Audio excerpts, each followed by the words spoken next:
Quando sair, tá gravando, tá? Sim. Sim. Bom dia a todos. É com muita alegria que nos encontramos nessa manhã para discutirmos sobre a obrigatoriedade das crianças da educação infantil dos 4 e 5 anos e sobre a inserção delas, né, então, na escola, quais são as fragilidades, quais são as potencialidades. E para discutirmos sobre isso, convidamos então nossa amiga, nossa colega de rede, a professora Márcia Adriana de Carvalho.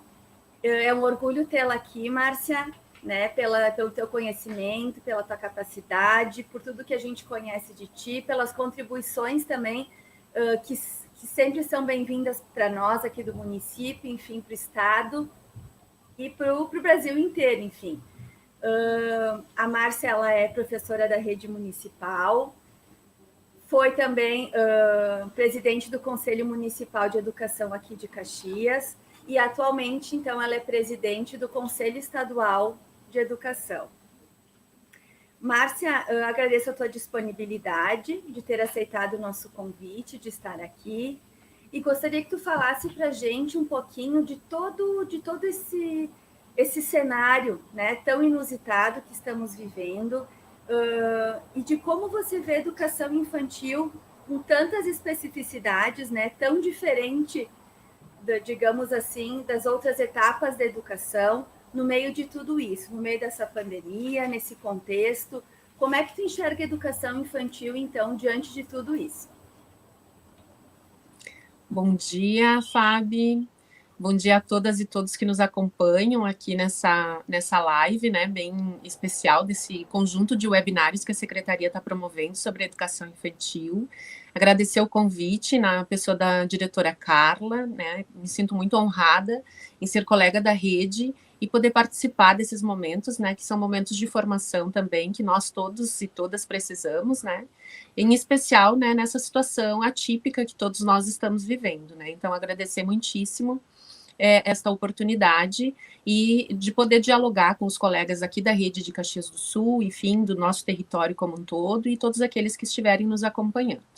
E falar sobre esse período já é bastante difícil, né, porque são períodos inusitados, né, como tu mesma disseste, Fábio, e é um período excepcional, portanto, algo que nós não conhecíamos, nós não tínhamos, né, informações sobre como lidar com esses momentos, né, e nós estamos aprendendo a fazer. E o mesmo acontece nesse aspecto mais relacionado, então, à educação infantil, que por si só já é uma etapa, né, como primeira etapa da educação básica, que requer um olhar diferenciado, porque é escolarização obrigatória, mas não é antecipação da escolarização das demais etapas, especialmente da etapa do ensino fundamental.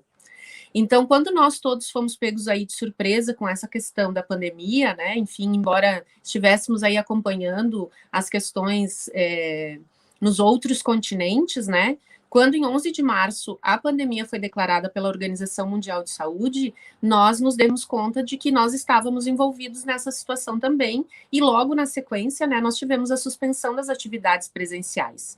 Então, todas as escolas, e aqui no território do Rio Grande do Sul, no dia 23 de março, foi o dia que marcou, então, que todas as instituições de ensino tiveram as suas atividades suspensas, né?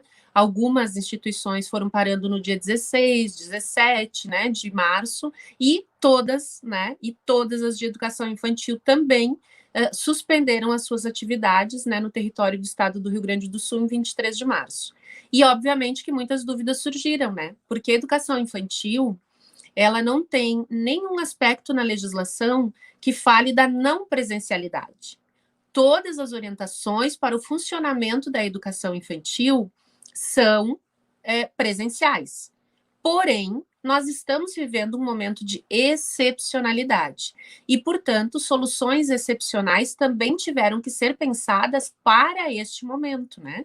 E por isso nós temos aí atividades não presenciais, né? Estudos monitorados, no nosso caso da rede municipal aqui de Caxias do Sul, também para a educação infantil, uma vez que o vínculo pedagógico é necessário ser mantido, né, para mitigar aí os impactos dessa pandemia, porque nós vamos minimizar os impactos, né, negativos, eles estão acontecendo, obviamente, que podem ter aí alguns prejuízos para o desenvolvimento e aprendizagem das crianças da educação infantil, do ensino fundamental, enfim, de todos os estudantes.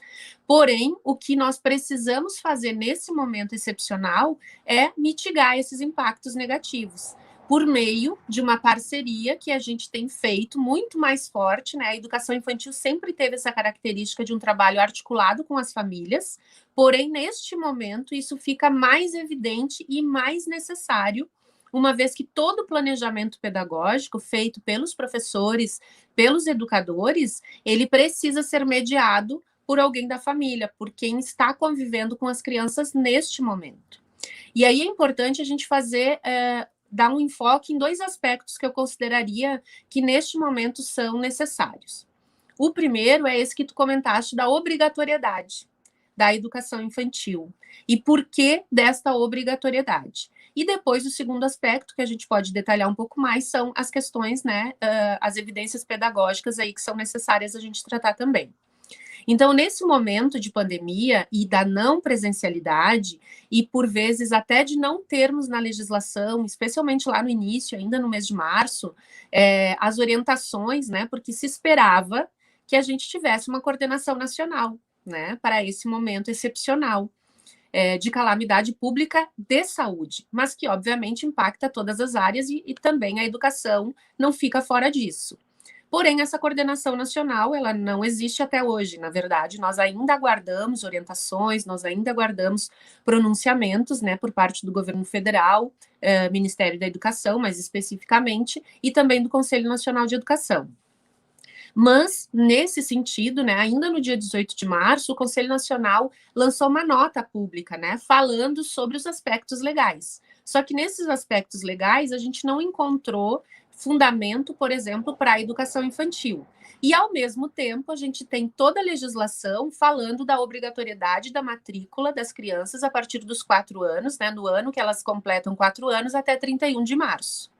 E nisso tudo, nesse período, né, de suspensão, muitas famílias que tinham suas crianças, especialmente em instituições privadas, né, de educação infantil, acabaram por questões aí do impacto da pandemia também nas questões orçamentárias, enfim, né, atingindo aí o setor da economia e, portanto, impactando nos orçamentos familiares. Muitas famílias romperam esses contratos de prestação de serviço com as instituições de ensino e nem todas as famílias foram buscar uma vaga pública para dar a continuidade.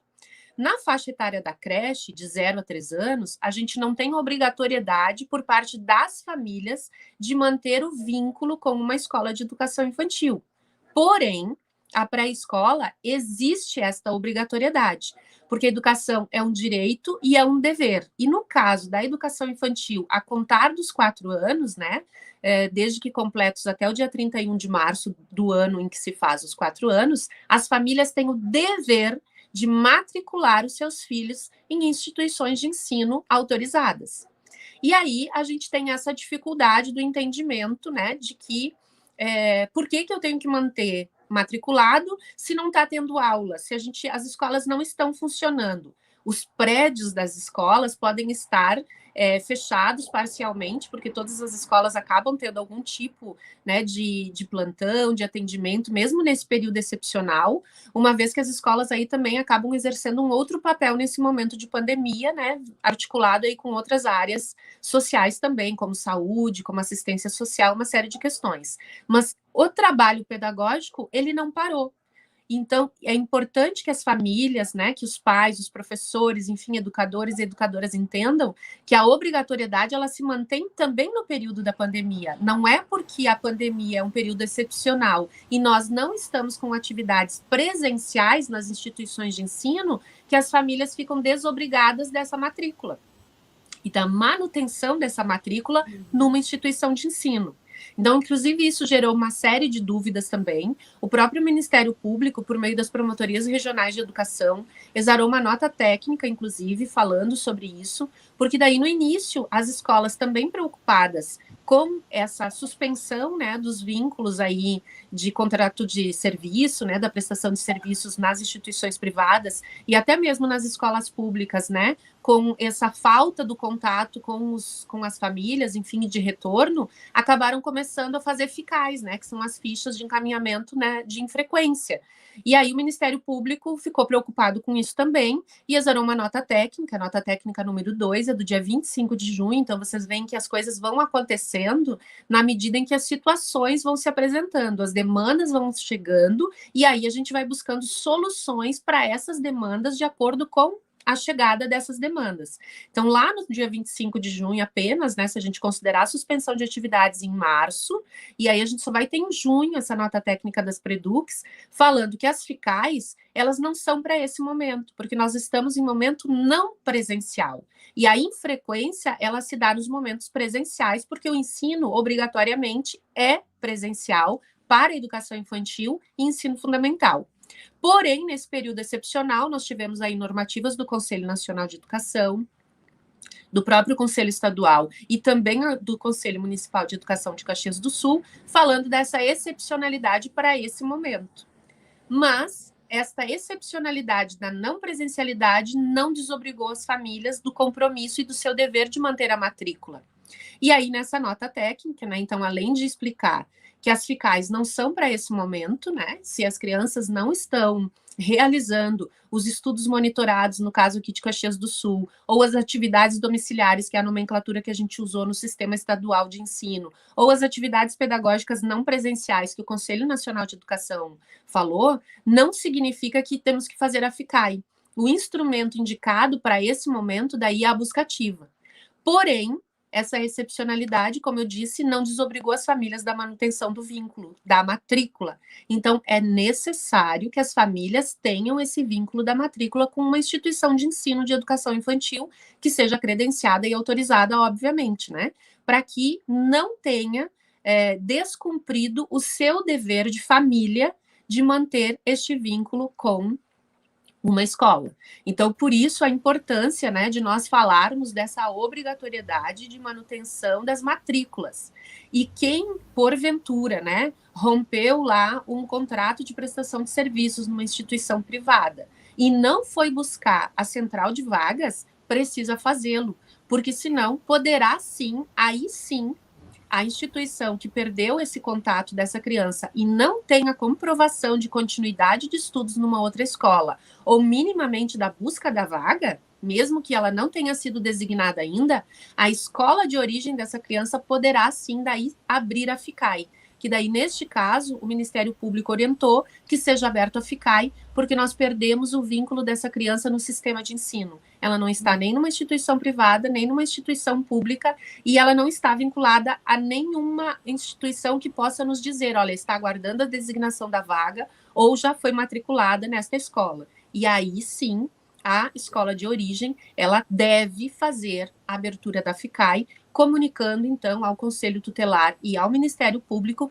que esta família perdeu o vínculo da escola e, portanto, está descumprindo o seu dever de família de manter esta matrícula numa instituição de ensino. Então, a gente tem dois aspectos no caso da educação infantil e também mesmo do ensino fundamental, né? Porém, no ensino fundamental a gente já tem historicamente, né, a questão da obrigatoriedade, então parece que fica melhor entendido, né, por toda a sociedade. Na educação infantil, como essa obrigatoriedade é um pouco mais recente, né, embora esteja na Constituição desde 2009, essa obrigatoriedade, ela teve um prazo para ser implementada plenamente e aí ser cobrada integralmente, que foi até 2016. Então, desde 2016, a gente tem essa obrigatoriedade. E se a gente for pensar nisso na educação, 4 anos é muito pouco tempo, né? Para a gente ter isso incorporado por toda a sociedade. Por isso que a gente tem que reforçar essa ideia de que educação infantil, pré-escola, né, a creche de 0 a 3 anos, que é a idade da creche, não tem esta obrigatoriedade da matrícula por parte das famílias, mas pré-escola, 4 e 5 anos, sim. É dever do Estado oferecer as vagas, mas é dever também das famílias matricularem as crianças e manter este vínculo de matrícula com uma instituição de ensino. Então, é bem importante a gente poder esclarecer isso para todo mundo, porque as escolas que porventura perderam o contato com as famílias, né, mas as crianças estão matriculadas, tem que fazer o processo de busca ativa. Agora, se rompeu o contrato de prestação de serviços, que normalmente isso acontece numa escola privada, né, numa escola particular, as escolinhas, que normalmente as pessoas falam isso, as escolinhas particulares de educação infantil, mas não são escolinhas, são escolas de educação infantil,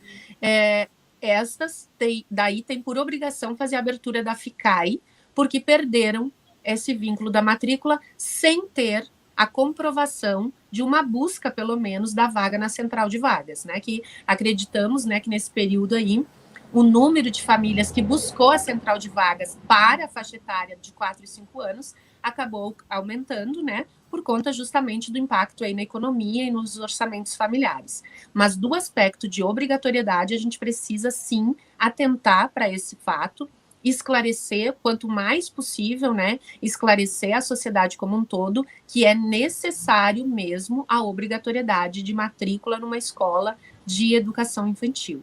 Então, é importante que a gente possa divulgar essas informações, divulgar a nota técnica, né, para os gestores das escolas, coordenadores pedagógicos, né, para que eles tenham esse conhecimento. Porque em mantendo a matrícula, mas não realizando os estudos monitorados ou as atividades domiciliares, ou enfim, as atividades não presenciais nesse momento, o instrumento e o mecanismo necessário é a busca ativa, ou seja, envidar todos os esforços para que a gente tenha o contato com essas famílias e saiba por que não está tendo essa interação. A criança não fica com alguém que possa auxiliar nas atividades, a família está sem condições de acessar atividades, sejam elas online ou sejam elas em material físico, disponibilizados pelas escolas. Enfim, é preciso ter aí um contato com as famílias para entender o motivo pelo qual as crianças não estão desenvolvendo os estudos monitorados, né, as atividades domiciliares ou as atividades pedagógicas não presenciais nesse momento. Porque sim, é necessário que também se faça isso e a escola acompanhe. Então, mantendo a matrícula, faço busca ativa. Em não mantendo a matrícula, abre FICAI para que a gente possa localizar essa criança e fazer com que a sua família busque minimamente a central de vagas, então, para que se mantenha esta criança alocada no sistema de ensino, seja ainda aguardando uma vaga, né, uma designação de vaga, ou já com uma designação para uma escola pública, né, para uma vaga pública. Então, isso é bem importante a gente reforçar e esclarecer. Então, esse é do ponto de vista da obrigatoriedade, né, da manutenção da matrícula. E a outra questão é a manutenção do vínculo pedagógico, né, a necessidade de manutenção do vínculo pedagógico. Porque os estudiosos, né, especialmente neste momento de excepcionalidade, a expressão que mais tem sido usada é a mitigação dos impactos no desenvolvimento e aprendizagem das crianças. Então, é importante que a gente possa buscar aí uma organização, né, pedagógica planejada pelas educadoras e educadores, professoras e professores, coordenadoras e coordenadores, né, buscando uma forma de auxiliarmos as famílias, porque na educação infantil, diferentemente das outras etapas da educação básica, especialmente, né, a gente precisa desse papel ainda mais efetivo de mediação das famílias. Então, basicamente, os planejamentos da educação infantil, eles acabam envolvendo muito mais as orientações para as famílias de como elas podem incluir as crianças nas atividades rotineiras, né? Porque não tem como, nesse momento, né, a gente fazer planejamentos de atividades para a educação infantil de cada um dos campos de experiência, no caso da educação infantil, que é organizado agora em campos de experiências, e dizer que agora, nesse momento, nós vamos estar desenvolvendo o campo de experiência, o eu, o outro e o nós, por exemplo, né? A gente vai ter que fazer atividades que os professores tenham clareza de quais são os objetivos que estão sendo trabalhados, quais são os campos de experiência que estão sendo trabalhados, mas para chegar lá para a família é muito mais as orientações de que atividades elas podem estar desenvolvendo com as crianças, como incluir nas atividades da rotina do dia a dia também, e que outras atividades lúdicas, recreativas, né, educativas poderão ser feitas com o auxílio dessas famílias, desses adultos que estiverem com as crianças, para que, então, a gente tenha essa mitigação aí dos impactos no desenvolvimento e na aprendizagem. Então, é importante a gente destacar também que no aspecto pedagógico, né, a gente precisa pensar que as atividades não vão estar sendo desenvolvidas pelo profissional que tem a competência técnica para isso, que são os professores. São os professores que têm a competência técnica da intervenção pedagógica.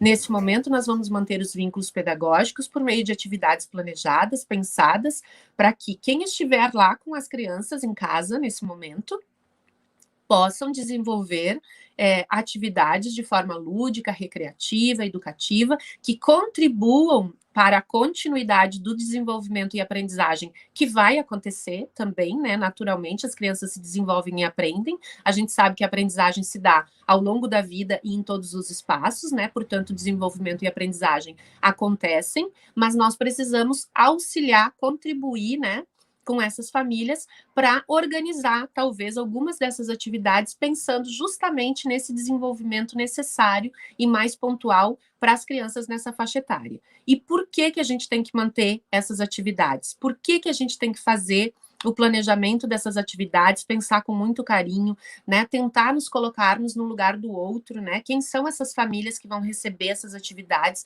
e como elas poderão contribuir? Porque nesse momento, né, a gente tem duas questões fundamentais. A gente precisa dizer que nós estamos nos apoiando nesse momento difícil, nós estamos juntos, né, nessa situação de excepcionalidade.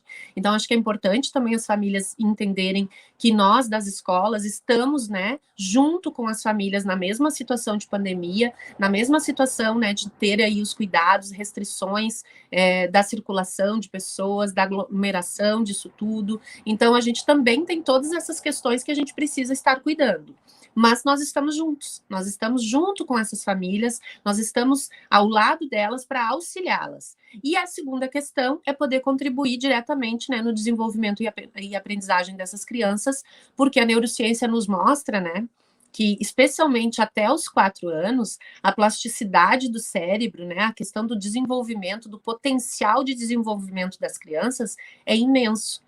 E aquilo que os cientistas chamam de janelas de oportunidades, né, que é toda essa possibilidade de desenvolvimento que as crianças têm, essas janelas de oportunidades, elas se dão até mais ou menos aí os 4 anos, nunca mais vai se repetir essas oportunidades deste momento, desta fase do desenvolvimento humano em outras fases. Então, por isso também, da importância de nós planejarmos, né, atividades que possam contribuir para esse desenvolvimento e aprendizagem. Porém, diferente daquilo que provavelmente nós desenvolveríamos na escola, com outros recursos, com outros materiais, com atividades bem pensadas, bem programadas, bem estruturadas, agora a gente tem que pensar nos recursos que são disponíveis para as famílias em casa. Aquilo que a escola, inclusive, pode enviar para casa, se for o caso, né, que está disponível na escola para esse envio, tendo todos os cuidados, né, de segurança sanitária também, porque a gente precisa aí ter os cuidados, né, por exemplo, na minha escola, a gente prepara as atividades todas com mais de uma semana de antecedência para que o material possa ficar lá e descansado e que não haja risco do vírus para quando as famílias vierem buscar. E da mesma forma, quando as famílias trazem as atividades, fica lá num outro escaninho, numa outra caixinha, aguardando também para que nós, professoras, possamos pegar essas atividades depois de uma semana que ficou descansando lá, para a gente também não ter o risco de contaminação. Então, tudo isso a gente acaba pensando e programando, mas essas atividades que vão, os materiais que vão para a escola, para casa, desculpe, que saem da escola para ir para casa, são para auxiliar as famílias nesse sentido. Mas para quê? Para que a gente consiga instigar, né, essas famílias a estarem junto, né, porque no início, especialmente naquele período mais inicial, onde a gente ficou meio recluso em casa, né, que ampliou a convivência em casa, ficamos mais tempo com os filhos, com os pais, irmãos, tios, avós, enfim, a convivência que a gente tem em casa, isso também impactou muito, porque a gente não estava acostumado a conviver tanto tempo com todas as pessoas juntas, né? Então, isso também impactou na organização das famílias. E agora, claro, com 6 meses, né, de suspensão aí de atividades presenciais, a gente já tem aí uma rotina que já foi um pouco melhor construída, mas também sempre monitorando, né, para que essas atividades não sejam nem demasiadas, né, numa quantidade que as famílias também não consigam dar conta, e também não sejam poucas atividades que possam aí restar. Então, a gente tem que estar sempre dosando e mediando, mas pensando nessas possibilidades, nesse potencial de desenvolvimento aí, que é a contribuição que pedagogicamente a gente tem, e todos os argumentos científico-pedagógicos trazem para a gente no sentido da importância da manutenção dos vínculos nesta fase da educação infantil, por conta dessa potencialidade, dessas janelas de oportunidades que a gente tem nesta faixa etária. Não é isso, Carla? Isso. Márcia, deixa eu só comentar contigo. Essas atividades, enfim, que estão sendo encaminhadas, a escola, enfim, o professor tem que ter bem claro qual o objetivo dessas atividades. Porque muitas vezes a gente acaba utilizando essas atividades para escolarizar as crianças, né? A gente sabe que os eixos da educação infantil, as interações e a brincadeira, presencialmente, né, é diferente do trabalhar presencial com isso do que à distância. Porém, esse planejamento que o professor faz, ele não pode esquecer dessa questão que eles continuam sendo crianças, né? De ter claro que infância, né? Que infância estão tendo nesse momento essas crianças e que a gente precisa levar a que chegue até em casa essa questão do brincar. Então, que as atividades não sejam atividades meramente de folhinha, de preencher, enfim, mas que tenha um cunho de interação com a família, de interação com os amigos que estão próximos, né? Que não se perca esses eixos, porque senão acaba sendo uma simples tarefa, né? E não é isso que se quer. O objetivo é realmente o vínculo, é de fazer, sei lá, um vídeo e mandar para as crianças, de ligar, né? Como é que tu tá? Ligar no dia do aniversário, enfim, de que se perceba que essa criança pertence a um grupo. Que mesmo distante, eu pertenço à escola, eu tenho meu grupo, eu tenho minha prof. Então, esse sentimento de pertencimento, para mim, não pode deixar de acontecer. Mais importante do que todas as outras atividades pedagógicas, que sim são importantes, mas que nesse momento, toda essa questão socioemocional, né, tem que estar bem clara no momento em que eu vou planejar. Né, o que eu posso levar para o meu aluno pensando nele enquanto criança que brinca, né, enquanto criança que não para, que tem toda essa digamos assim, enfim, toda essa energia, né, e que eu não posso simplesmente pensar numa atividade para cumprir, né, cumprir uma carga horária, enfim, eu tenho que pensar nele enquanto criança e infância. Eu gostaria, então, bom dia, Márcia, Fabiana. Márcia, primeiramente, quero te agradecer imensamente o nosso convite. Você que sempre esteve junto conosco, nos auxiliando, muitas vezes direto e indiretamente nessas questões, pelas quais, humildemente dissemos, nunca havíamos tanto pensado ou se deparado com situações inusitadas, e você nos acolhe, nos ajuda, então, muito obrigada, e que todos que estão nos assistindo saibam desse suporte, que muitas vezes auxilia até emocionalmente quem está na linha de frente também.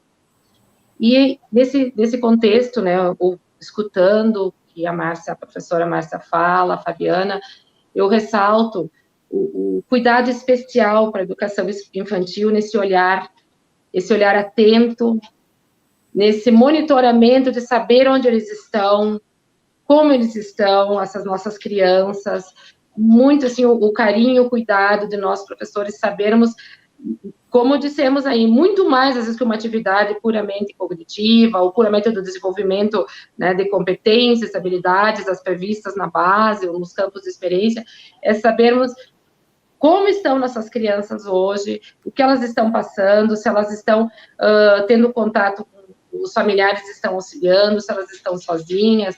Claro que não é ser uma questão só social do educador, né? Mas é nós termos o vínculo, o contato, para nós conseguirmos resgatá-los, para nós, nesse momento não presencial, em que para a criança tudo estava postado na questão do presente, das vivências, das experiências que elas são únicas no contexto e do cotidiano da escola, né? Então, os professores que estão nos escutando, estão nos assistindo, que prezem muito para essa questão de nós sabermos e termos o contato, seja por um telefonema, seja por uma mensagem, seja por um recadinho, às vezes nos estudos que são mandados nas atividades, e que não se pressionem, não se frustrem por não ter, às vezes, os melhores resultados cognitivos, mas que foquemos essa questão das competências socioemocionais, da autoestima da criança, de não sobrecarregá-la também com excesso de atividades, porque às vezes o professor, ele está cumprindo essa carga horária, tudo, mas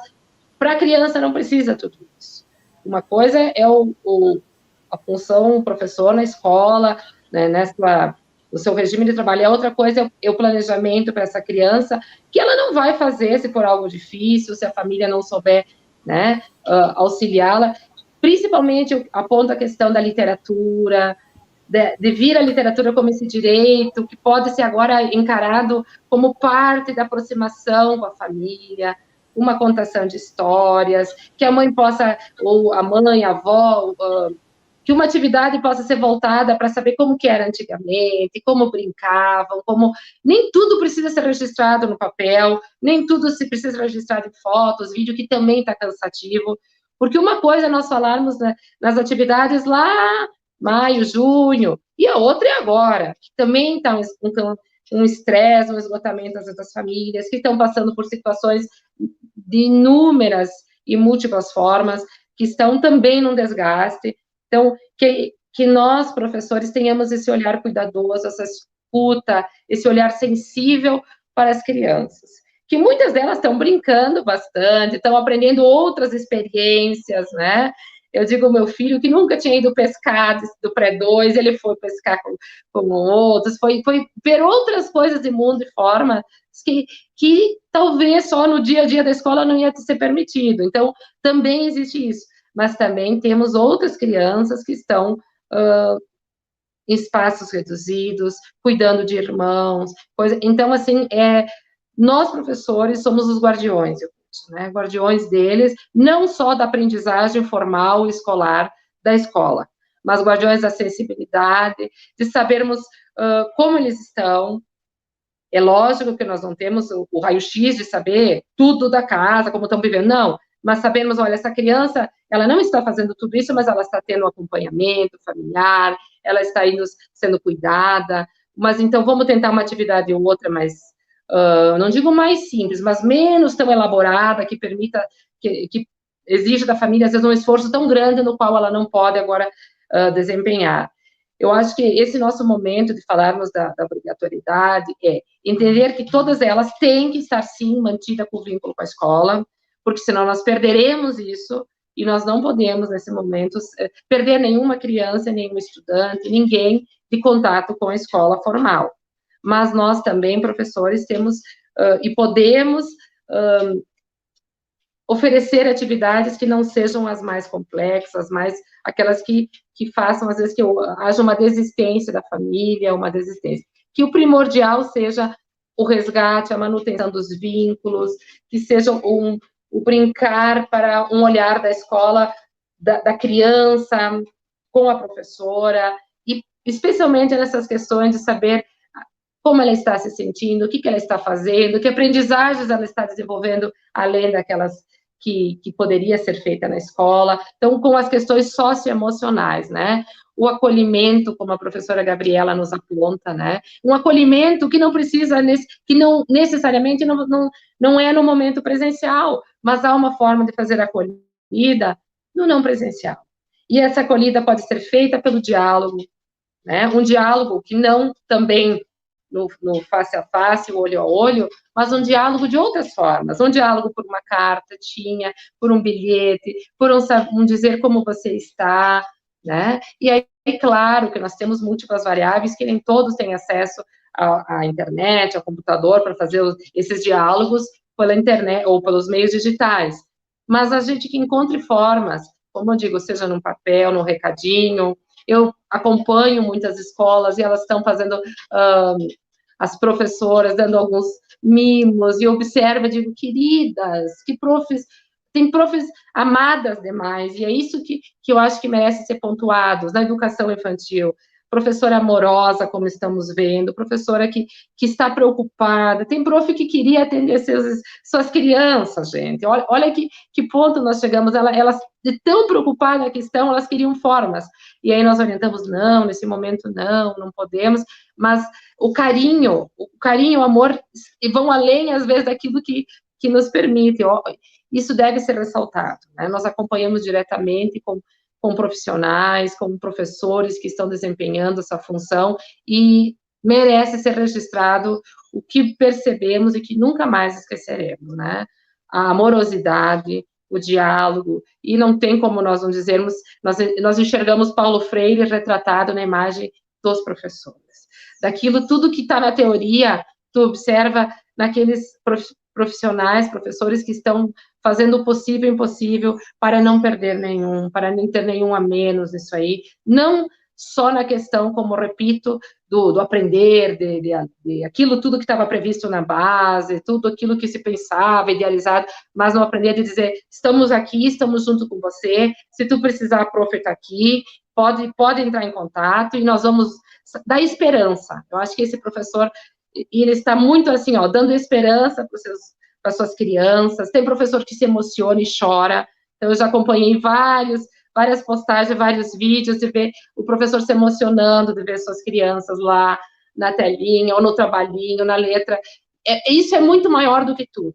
Eu hoje, eu posso passar todos esses meses acompanhando, eu vejo que a questão do amor, da sensibilidade, de gostar das nossas crianças, dos nossos estudantes como um todo, é aquilo que faz bater o coração, aquilo que faz brilhar o olho, e nós não desistirmos de ser professor, porque acreditamos que eles são nossa esperança e nossa vida também, muitas vezes. A gente abre mão da família em muitos momentos, em muitos horários, muito mais aqueles previstos na escola, na grade curricular, para não deixar uma pergunta sem resposta, um diálogo com a família. Então, tem todo um lado bonito disso que estamos vivenciando, que é o lado dessa aproximação.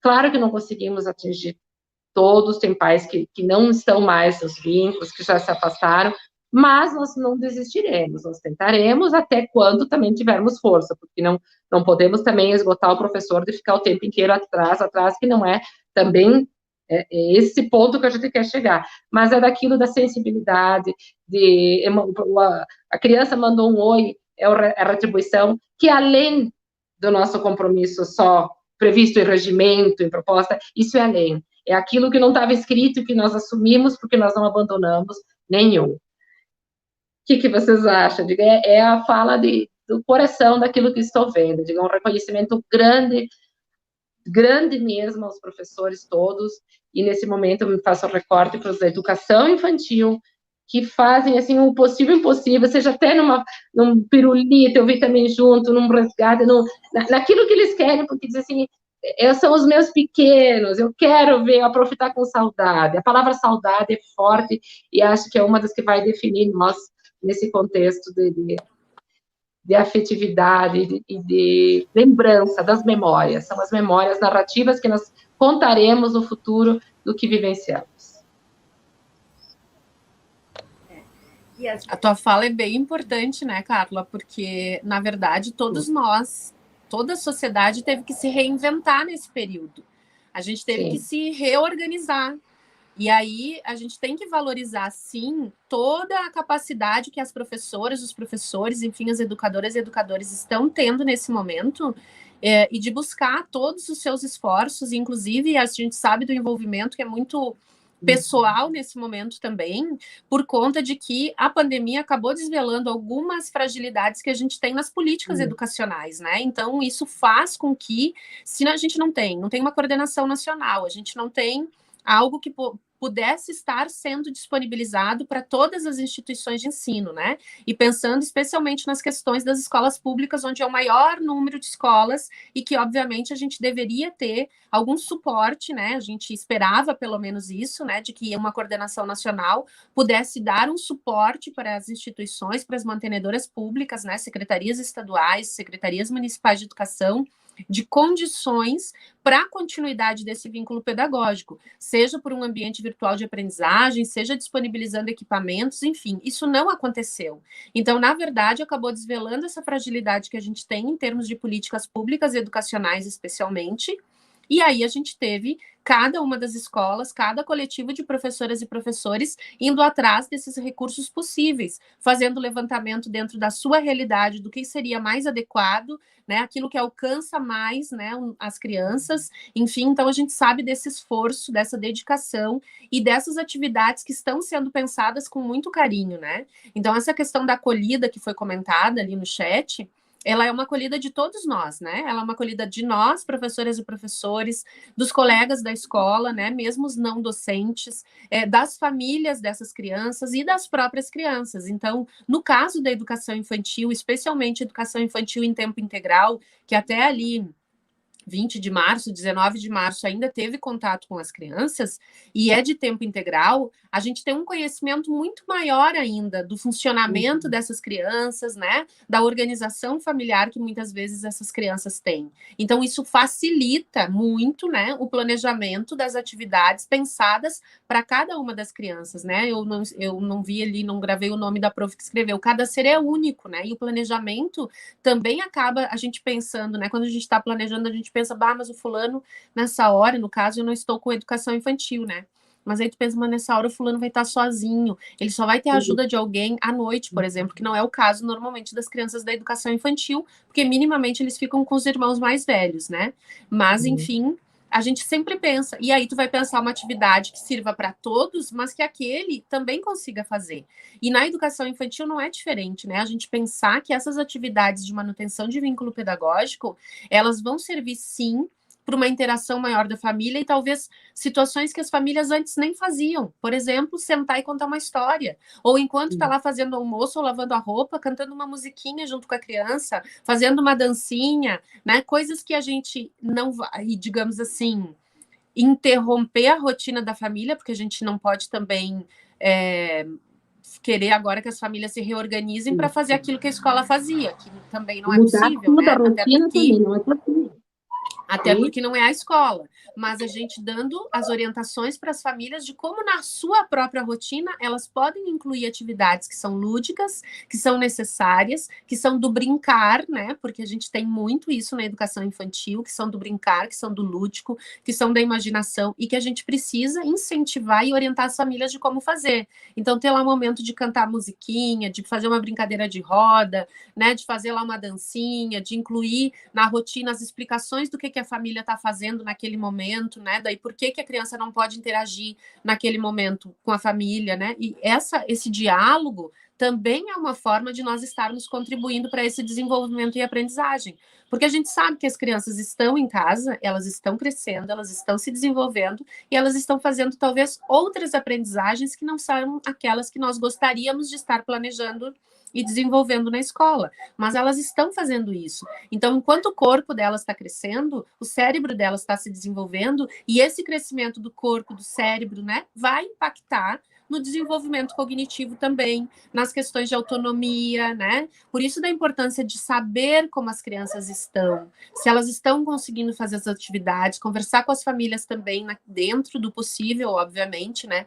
Para saber se está tendo interesse, porque a gente sabe, houve relatos também, né, dos colegas e de famílias, enfim, a gente também tem as experiências dentro de casa e que tem momentos que parece que a gente chega num limite, né, e daí parece que não quer mais fazer nada, a criança também já cansou, então como a gente pode retomar isso, como que a gente pode dar um fôlego, um ânimo também para as crianças e para as famílias de dar continuidade, porque, querendo ou não, a gente está nesse período extenso de suspensão de atividades presenciais, o trabalho tem sido muito mais intenso do que antes, né?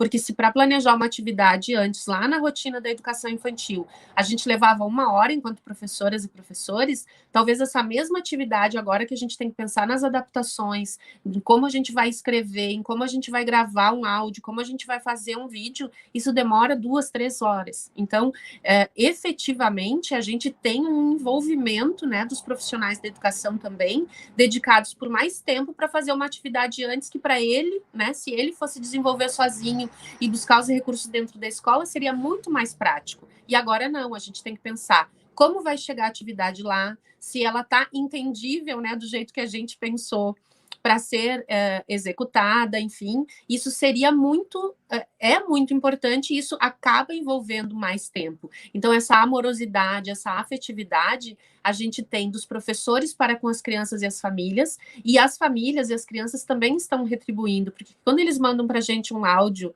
falando, oi, prof, tá tudo bem contigo? A gente tá com saudade. Isso também nos dá um ânimo e motivo para continuar, mesmo com os desafios e as limitações que a gente tem. Porque a gente não pode deixar de comentar que a gente tem, sim, limites e de atuação nesse momento, né? Em função de falta de políticas públicas, em função de falta de recursos e de investimentos, talvez, em tecnologias digitais de informação e comunicação, que talvez a gente pudesse ter uma interação, mesmo que fosse 1 hora na semana, mas todos terem esse momento de interação com as crianças. E hoje a gente está buscando os recursos individuais que cada um tem disponíveis, né? Então a gente tem que agradecer esse esforço, né, dos colegas, né? Todos nós estamos nos esforçando muito para fazer o nosso melhor nesse momento com as condições que a gente tem. Mas a gente não pode desistir de buscar, né, condições melhores. E na educação infantil a gente ainda tem que ter outro cuidado, né? Porque mesmo que a gente tivesse plataformas de ambiente virtual de aprendizagem, na educação infantil a gente tem um limite, inclusive, de tempo de interação, para a gente não estressar, para a gente não prejudicar questões, né, do desenvolvimento e da aprendizagem das crianças por conta do excesso, né, do uso aí de equipamentos e de tecnologia, de tela, seja ela do celular, do tablet, do computador e tudo mais, a gente também tem que ter isso. E por isso também que a gente também deve orientar as famílias nesse momento de que não adianta deixar as crianças o dia inteiro na frente de uma televisão, de um videogame, de um celular, assistindo o tempo todo. Ele tem que ter momentos de interação que ele possa brincar com qualquer coisa, né? Fazer de uma colher um microfone, fazer de usar a imaginação, né? Então, também orientar as famílias de que, bom, eu não tenho um recurso maravilhoso, mas eu posso, dentro do que os parcos recursos que eu tiver, criar situações lúdicas de aprendizagem que possam contribuir para esse desenvolvimento das crianças, né? Então, essa amorosidade, essa afetividade, esse pensar, ele é uma mão dupla, né? Uma via de mão dupla. A gente pensa da escola para eles e eles também pensam para a gente, assim como a secretaria pensa para a gente, professor, e a gente fazer essas devolutivas também. Então, esse apoio que a gente está precisando nesse momento, ele é cíclico, né? A gente precisa ter uma série de preocupações nesse momento, mas sempre pensando no quê? Naquilo que pode chegar lá na ponta e que pode contribuir para a aprendizagem e desenvolvimento das nossas crianças nas condições que eles têm. Isso, e eu ressalto e reforço essas questões porque, nesse momento, para a educação infantil e para todo o cenário, vieram à tona nossas fragilidades de políticas públicas, né? A ausência de praticamente a estrutura toda em que os professores estão muito por si, pelos seus recursos pessoais, individuais e pelas suas tentativas junto com as escolas. Então, em momento algum podemos descartar esse fortalecimento que professor e escola tiveram quase que autonomamente com o que era possível e viável. E essa questão também, eu fiquei pensando, Márcia, desse brincar que é feito em casa com qualquer coisa, com qualquer forma, independente do que a escola preconiza. E que muitas vezes o relato, as narrativas desse brincar pode ser também uma das atividades promovidas pelo professor, ou seja, não precisa ser uma outra atividade, um a mais, pode ser também o relato do vivenciado no dia, na semana, então que nós sejamos professores também criativos e ousados em pensar planejamentos que possam ser a partir da vivência do cotidiano na casa, né? Antes nós fazíamos a vivência na escola, mas que possa também ser feita a partir da dança, como fez, do brincar com o irmão, que seja algo também, como dissemos, que não sobrecarregue tanto o professor e tanto a família nesse momento. Acho isso muito válido, importante, e ao mesmo tempo fico pensando, né, qual é o nosso maior desejo enquanto educação e educadores para um pós-pandemia, para o retorno presencial? Que as crianças retornem para a escola gostando e desejando permanecer. Que as crianças, como elas mencionam saudade, mas que essa saudade também, no momento do retorno, sinta-se acolhida e queiram permanecer, porque é um grande desafio no qual nós teremos, né? Nós não seremos mais o mesmo, isso todo mundo já diz, mas enquanto escola nós teremos as classes, as cadeiras, tudo no mesmo formato. E as crianças elas vêm outras. Elas passaram muito tempo nesse momento fazendo outras experiências, outras... Então, o que eu quero dizer? Que aquilo vivenciado hoje terá que ser levado para o currículo posterior. Algumas das coisas terão que fazer parte de uma nova base, da qual nós, quando criamos professores, não pensamos nisso, porque não existia isso. Mas o nosso novo olhar para o currículo vai ter que contemplar também algumas experiências das quais foram vivenciadas exclusivamente no espaço não formal, mas que, ou seja, o brincar tem que ser muito maior do que outras coisas. O brincar deve prevalecer, porque foi o que aconteceu agora. Então, nós vamos ter que, enquanto planejamento docente, enquanto organização da Secretaria de Educação também, ter esse olhar para aquilo que existiu, que não poderá ser desconsiderado. Esse tempo do hoje, ele vai ter as matizes dentro do próximo momento vivenciado no retorno. Então, o que nós não desconsideramos, dissemos, agora tudo que passou, agora é aula, não, mais ainda vai prevalecer essa qualificação das interações que foram vivenciadas e que vão fazer parte, porque senão as crianças, elas também terão um ambiente estranho. Elas passaram um ano, praticamente, fazendo outras experiências, embora tenha atividade da professora, tudo, mas o que prevaleceu foi aquilo que existia no dia a dia. Então, nós, professores, teremos que fazer essas pontes também para conseguirmos ter a criança no espaço escolar, manter esse vínculo. Certo? Fala, Fabiana. Com certeza. É.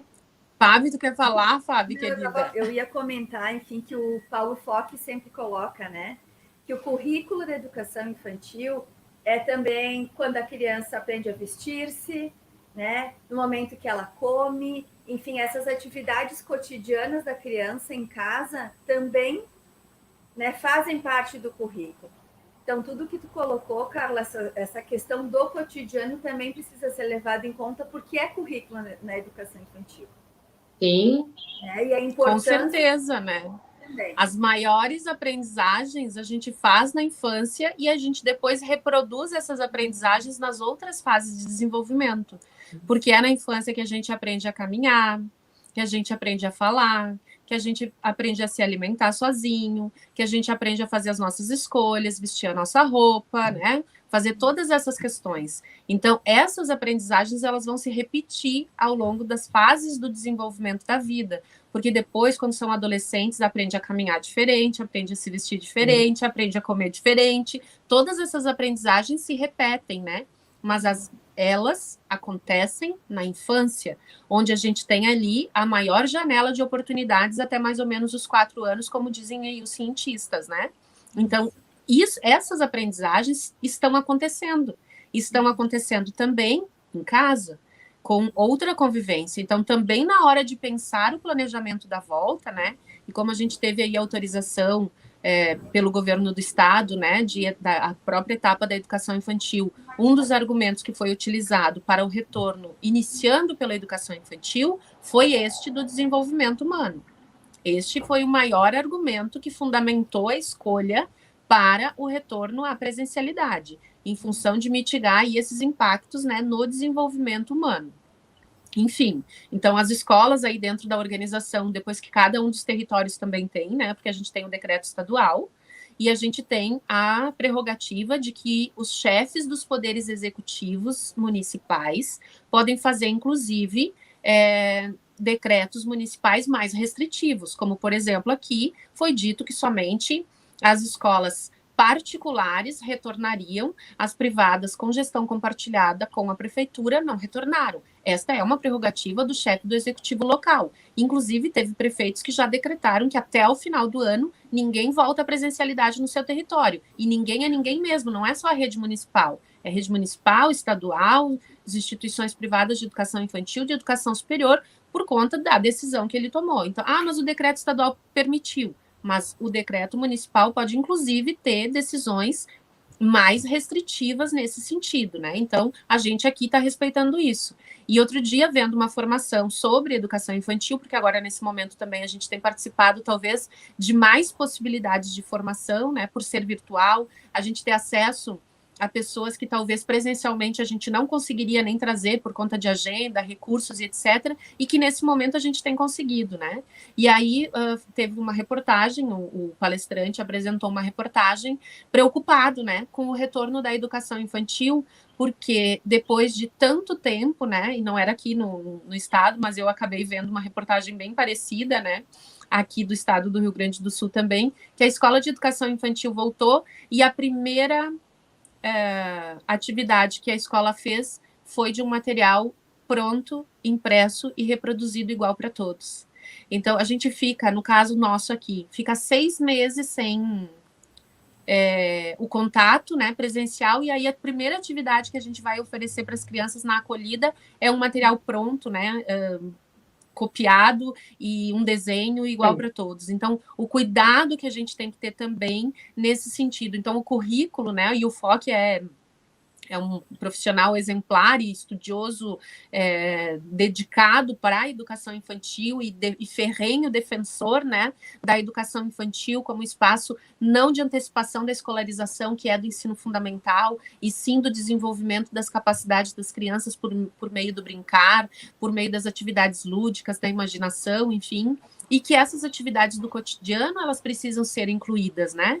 E ele dizia, como vai mandar para casa um monte de atividades prontas para serem desenvolvidas, se todas as atividades do cotidiano, desde o acordar, de dizer que tem que lavar a mão, escovar o dente, lavar o rosto, botar a roupa, né? Seja aqui tem, mas enfim, se vestir, tudo isso faz parte, tudo isso é currículo, tudo isso é campo de experiência, as vivências e as experiências que as crianças estão tendo, elas terão que ser retomadas quando for o retorno à presencialidade. Os professores deverão ter essa sensibilidade de incluir essas atividades que eram da rotina diária da família, da casa, nas atividades escolares também, para a gente ir fazendo essa transição daquilo que eles faziam em casa para aquilo que a escola pode daí desenvolver com maior intensidade, com maior foco, né? Fazer intervenções mais cirúrgicas e pontuais naquelas fragilidades que a gente não conseguiu desenvolver nesse momento, né? Que talvez os aspectos mais cognitivos, de perceber, né, o que a criança já conseguiu desenvolver ou não, vai ser no momento de retorno à presencialidade. Então, é importante a gente dizer isso e também entender que ele será um retorno gradual, progressivo, não vai ser de todo mundo junto, e que a gente tem que pensar quais são as crianças que deverão retornar primeiro, né, do conjunto daquelas que podem, porque se tiver crianças do grupo de risco, né, crianças com situações de saúde, essas não poderão retornar enquanto não houver vacina. Isso as autoridades de saúde, inclusive mundial, até nacional e aqui estadual também já se pronunciaram nesse sentido. Então, pessoas do grupo de risco... legal, né? Exato. Pessoas do grupo de risco não podem retornar enquanto não houver vacina. Mas aqueles que puderem retornar, talvez a gente não consiga atender todos por conta do teto de ocupação das salas, né? Os planos de contingência que cada uma das instituições de ensino tem que ter. E aí a gente tem que alinhar o nosso plano de ação pedagógica. A gente tem que compatibilizar dentro daquilo que a estrutura pode e permite, que é o plano de contingência que vai definir, a gente fazer o nosso planejamento pedagógico pensando, bom, se eu tinha 8 crianças e só vai poder retornar 3, porque é o que o teto permite, etc. Quem serão as 3 dessas 8, se nessas 8 não tem ninguém do grupo de risco? Então, também é importante a gente pensar nisso, né? Porque se a gente organizar, e de acordo com as regras do Estado, né, 50% da capacidade das turmas, né? Só que a capacidade da turma não é porque eu tinha 8 que eu vou trazer as 4, porque dependendo da organização, da metragem da sala, enfim, todos os protocolos de segurança sanitário precisarão ser atendidos. Mas aí a gente vai ter que definir quem são as primeiras que vêm, como que a gente vai fazer a alternância da frequência com aquelas outras que também poderão vir? Vai ser dia sim, dia não? Vai ser uma semana sim, uma semana não? Enfim, tudo isso precisa pensar também, porque esse acolhimento vai ser diferente para aqueles que chegarem presencialmente e a gente vai ter que continuar acolhendo aqueles que estiverem não presencialmente.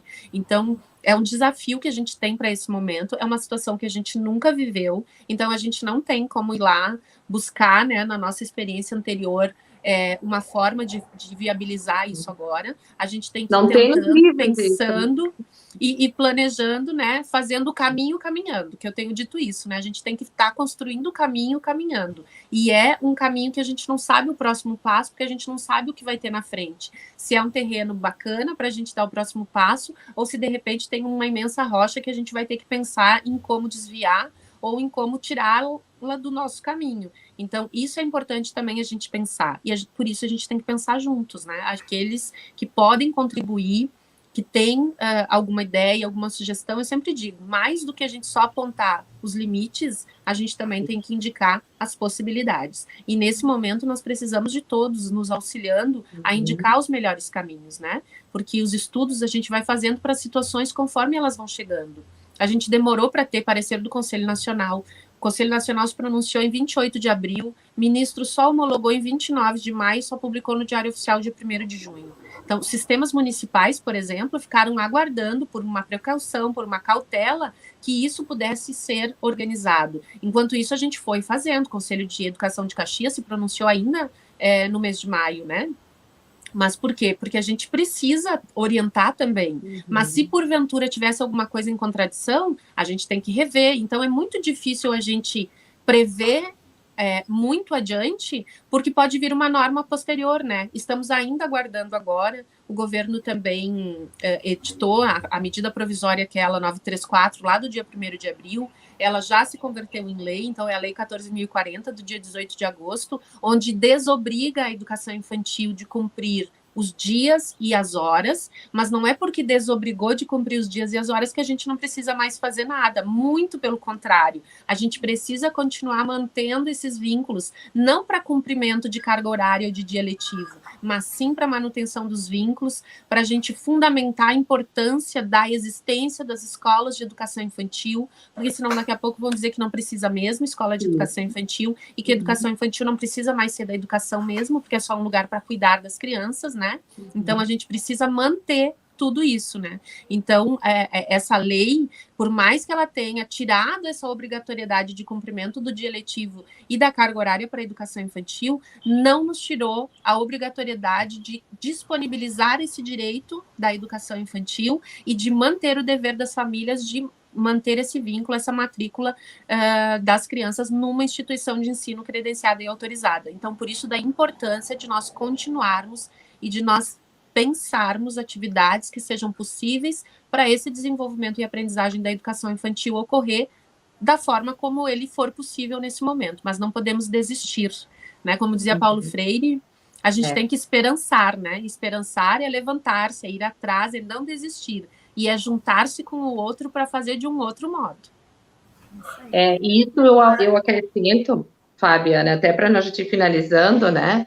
Mas essa questão de nós não procurarmos as falhas, os julgamentos, quem errou, família, escola, sociedade. Claro que temos possibilidades que poderiam ter sido mais avançadas, em termos, assim, internacionalmente falando, mas o que nós podemos é entender esse processo e juntos construirmos, né? Se não tínhamos até então, mas o que podemos fazer de agora em diante, fazer recuos necessários, se precisa, para ajustes, mas não desistir. E nessa questão do que valeu em tudo. De tudo isso, o que valeu foi a experiência do professor, o bom senso, a sensibilidade, né? Aquilo que ele tinha já resguardado, já no seu fazer cotidiano, ele colocou em prática e com muito mais olhares e amplitudes para além daquilo já realizado. Então, assim, professores criativos que imaginaram, que ousaram, aí a outra palavra do Paulo Freire, né, do medo e ousadia, que sentimos medo, sim, que quem não sentiu medo? Quantas vezes nos questionamos, tá, mas para a educação infantil também vamos, não vamos, ou por todo o cenário de medos, de medo de errar, medo de não fazer, medo de não acertar, medos assim que nos tiraram sono, todos, principalmente educadores. Medo da família não aceitar, muitas vezes, os vínculos, mas nós não deixamos esse medo me paralisar. Não deixamos esse medo permitir que nós não avançássemos e fosse para a ousadia, para aquilo que, de fato, nós podemos, e ninguém pode se colocar na dimensão de que errou. Não. Nós tentamos, fizemos e faremos sempre aquilo que é possível e viável dentro das condições, e cada um com as suas experiências, com a sua subjetividade, com as suas vivências, tem professor, então, planejando junto com o seu filho em casa. Então, tudo isso tem que ser considerado não como isolado, mas como um contexto no qual também todos são sujeitos aprendizes em constante aprimoramento. Então, de fato, essa questão da valorização do professor veio muito à tona, a valorização da escola, porque, como diz a Márcia, né, se nós deixássemos tudo assim, daqui a pouco nós íamos ter falas, e não só de pais, falas de outros, né, mais altos níveis, aí dizendo que não precisa de educação infantil, que não precisa, que tudo se resolve. E não é assim. Tudo demorou tantos anos para conquistarmos esses direitos, essas questões, que agora, sim, nós temos que primar muito pela questão do que deve continuar existindo e daquilo que realmente precisa ser avançado no posterior. E eu acabo dizendo a Marisol, que nos apontou aí, voltarmos com as cartinhas.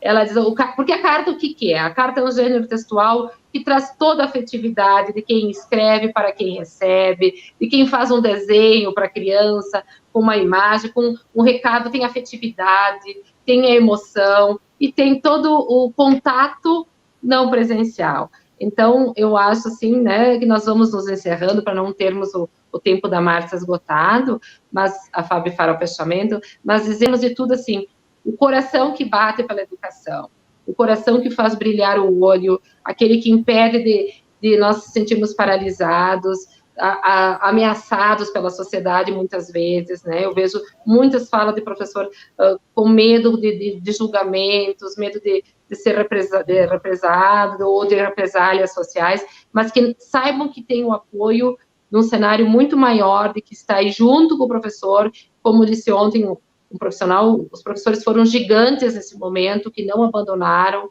que se valeram do que tinham, e nós estamos conseguindo superar muitas. Ficaram lacunas? Sim, mas de onde não fica?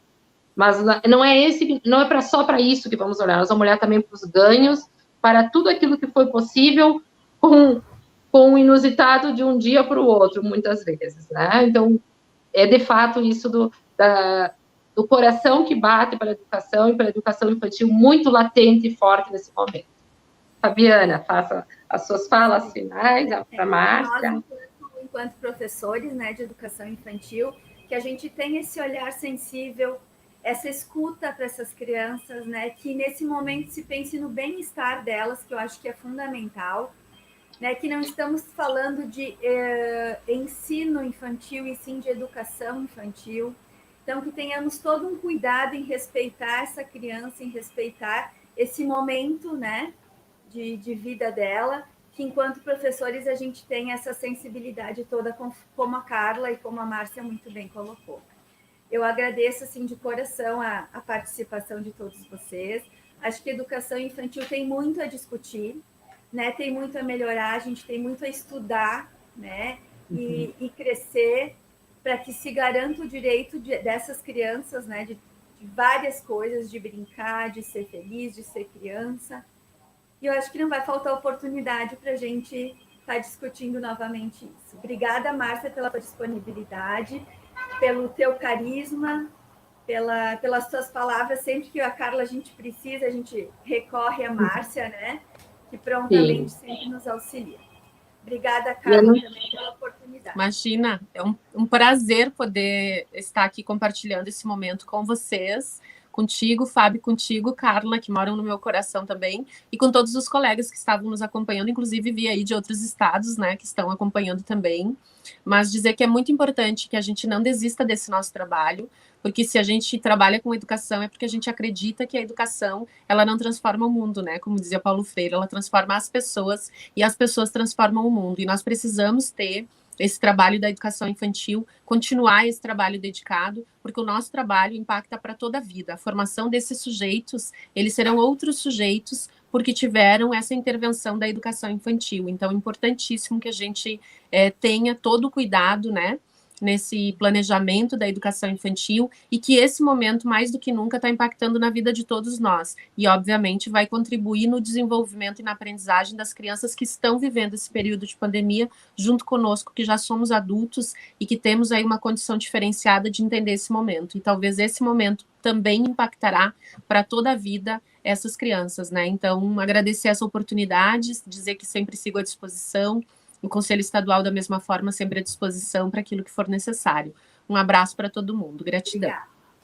Muito obrigada. E eu finalizo também, então, dizendo que tudo isso revelou o quanto nós precisamos ser humildes para não termos vergonha de dizer que precisamos muito dos outros, precisamos dos saberes, e quem já passou por experiências, não essas, mas muito próximas, que possam nos auxiliar, e de dizer que ninguém sabe mais que ninguém, né? Nós somos todos aprendizes e todos numa situação de que ninguém precisa ter julgamentos, coisas, mas apoiar o outro, apoiar as dores e as alegrias vivenciadas. Então, encerro agradecendo, muito obrigada pela oportunidade. Obrigada. Tchau.